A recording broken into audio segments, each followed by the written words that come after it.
Welcome friends, आचार्यम पर आपका स्वागत है। दोस्तों, नई वैकेंसी के साथ मध्य प्रदेश मध्य क्षेत्र विद्युत वितरण कंपनी लिमिटेड की तरफ से यह विज्ञापन 10 मार्च 2023 को जारी किया गया। इसमें पार्टिसिपेटिंग कंपनी जो है दोस्तों, बिजली विभाग की वैकेंसी में ये हैं 6। अब आइए देखते हैं डिटेल्स। तो दोस्तों, यहाँ पे पहली जो कंपनी यहाँ पे है, ये Madhya Pradesh power management company limited Jabalpur की तरफ से जो वैकेंसीज पब्लिश हुई हैं, इसमें assistant engineer electrical regular vacancy 5 और assistant engineer IT regular vacancy 1। आगे बढ़ते हैं power generation company limited Jabalpur में, तो असिस्टेंट इंजीनियर रेगुलर की वैकेंसी है दोस्तों यहाँ पे टोटल 17। आगे बढ़ते हैं Madhya Pradesh power transmission company limited Jabalpur, तो assistant engineer transmission regular vacancy यहाँ पे 3 और assistant engineer civil regular vacancy यहाँ पे 12 हो रही हैं। मध्य प्रदेश मध्य क्षेत्र विद्युत वितरण कंपनी लिमिटेड जबलपुर, यहाँ पे असिस्टेंट इंजीनियर डिस्ट्रीब्यूशन की वैकेंसी हो रही है दोस्तों 8 टोटल यहाँ पर, और असिस्टेंट इंजीनियर आईटी रेगुलर की 2 और असिस्टेंट इंजीनियर सिविल रेगुलर की 5। आगे बढ़ते हैं मध्य प्रदेश पूर्व क्षेत्र विद्युत वितरण कंपनी लिमिटेड जबलपुर की तरफ से यहाँ पे जो वैकेंसी हैं दोस्तों, तो असिस्टेंट इंजीनियर इलेक्ट्रिकल की हैं 9 और assistant engineer civil regular vacancy हैं 1। पश्चिम क्षेत्र विद्युत वितरण कंपनी लिमिटेड इंदौर की तरफ से जो वैकेंसी यहाँ पे आई है, तो असिस्टेंट इंजीनियर डिस्ट्रीब्यूशन रेगुलर की वैकेंसी यहाँ पे दोस्तों है टोटल 10 और असिस्टेंट इंजीनियर सिविल की हैं 2। अब आइए देखते हैं और प्रमुख डिटेल्स। तो क्वालिफिकेशन में assistant engineer manager technical distribution transmission electrical training में यहाँ पे आप देखें कैंडिडेट के पास होना चाहिए BE BTech electrical and electronics engineering में।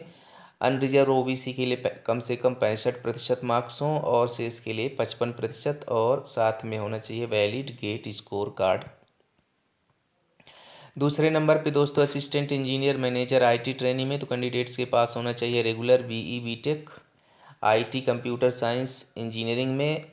अनरिजर्व और ओबीसी के लिए 65% कम से कम होना चाहिए और अदर के लिए 55। वैलिड गेट स्कोर कार्ड यहाँ भी चाहिए होगा। असिस्टेंट इंजीनियर सिविल मैनेजर के लिए दोस्तों यहाँ पे तो कैंडिडेट के पास regular BE BTech civil engineering में होना चाहिए।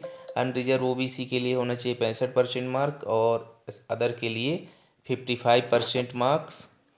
जो एमपी डोमिसाइल हों, मध्य प्रदेश के जो मूल निवासी हों, उनके लिए यहाँ पर है, और वैलिड गेट स्कोर कार्ड होना चाहिए। अब आइए देखते हैं एज लिमिट। तो कम से कम एज होनी चाहिए 21 साल। फिर यहाँ पे डिस्ट्रीब्यूशन कैटेगरी वाइज एज का दिया हुआ है, ये आप देख सकते हैं। अधिकतम एज 48 साल तक इसमें दी हुई है। अब आइए और आगे बढ़ते हैं। फीस स्ट्रक्चर देखना है, इम्पॉर्टेंट डेट देखना है। इसके पहले हम देख लें how to apply.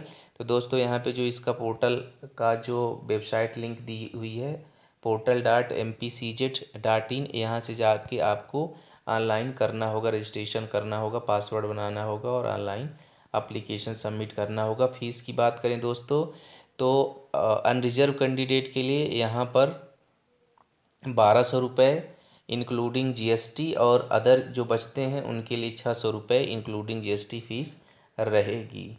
Selection process दोस्तों यहाँ पे आप इतना समझ लीजिए कि selection shall be done on the basis of merit of valid GATE score card. आगे बढ़ते हैं और इसमें इम्पॉर्टेंट डेट्स देख लेते हैं जो ज़्यादा ज़रूरी है। अब वही बच रहा है फॉर्म भरने के लिए जो आवश्यक है। सैलरी तो यहाँ पे दोस्तों देख लो आप। After successful completion of training this shall be fixed at level 12 of pay matrix of government of MP 7th pay revision under notify. मतलब 7वें वेतनमान का आयोग का जो लेवल 12 रहेगा वो एंट्री पे रहेगा यहाँ पे। यहाँ विथ इनिशियल पे ऑफ ₹56,100 दिया हुआ है। एनपीएस लागू होगा पेंशन स्कीम के लिए। ये सारी चीज़ें इसमें दी हुए। डॉक्यूमेंट वेरिफिकेशन, फिर ये इम्पॉर्टेंट डेट्स दोस्तों यहाँ पे 24 नंबर पे दिया हुआ है। तो फॉर्म अप्लाई करने की डेट दोस्तों 17/3/2023 और end date of online registration of application ये रहेगा 10 अप्रैल 2023। जो मुख्य बिंदु थे मैंने कवर करने की कोशिश की है।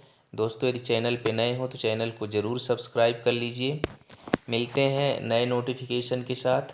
आप सबका दिन शुभ हो। धन्यवाद।